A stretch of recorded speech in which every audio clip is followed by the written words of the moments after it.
বন্ধুরা অনেক দিন হয়ে গেল ভিডিও দিচ্ছি শুধু, তো আমি আজকে আমার আরেকটা 8GB র্যামের স্টিক কিনে নিয়ে আসলাম। আমার কাছে আগে থেকে একটা 8GB ছিল, এটা দেখতে পাচ্ছ তোমরা DDR3 লেখা আছে।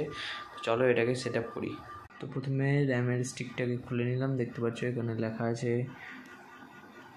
DDR3 13 MHz 8GB RAM. তো চলো এটাকে সেট আপ করি। এসেছি আমরা ক্যাবিনেটের ভিতরে, তো এখানে দেখতে পাচ্ছ একটা 8GB স্টিক লাগানো আছে, তো আরেকটাকে লাগিয়ে দিই এখানেই।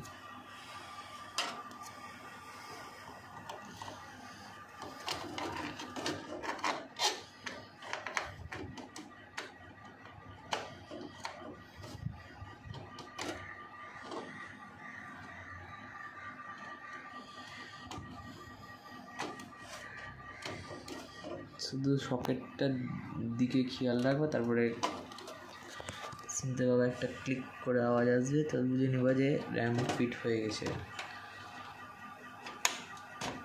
শুনতে পেলে আওয়াজ আসলো একটা ক্লিক করে। তো চলো এটাকে ডেস্কটপে লাগাই, তারপরে তোমাদেরকে দেখাচ্ছি। তো আমরা ডেস্কটপে চলে এসেছি, তো চলো দেখাচ্ছি এখন তোমাদেরকে র্যাম কত আছে আমার, কতটা বাড়লো আমার। টাস্ক ম্যানেজার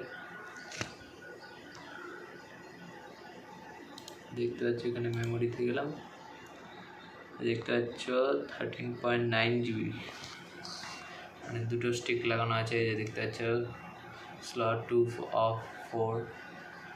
আর তোমাকে আমি উইন্ডোজ এরিতে গিয়ে দেখাচ্ছি আরেকবার। সিস্টেম এই যে দেখতে পাচ্ছ আমার প্রসেসর আছে i3 3220 3.3 GHz, আর এখানে 16GB RAM, 64-bit operating system, আর আমি এখন ইউজ করছি উইন্ডোজ 11 প্রো।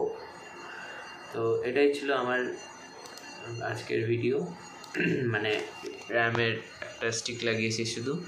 তো ভালো লাগলে লাইক করো, সাবস্ক্রাইব করো এবং শেয়ার করো তোমাদের বন্ধুদের সাথে।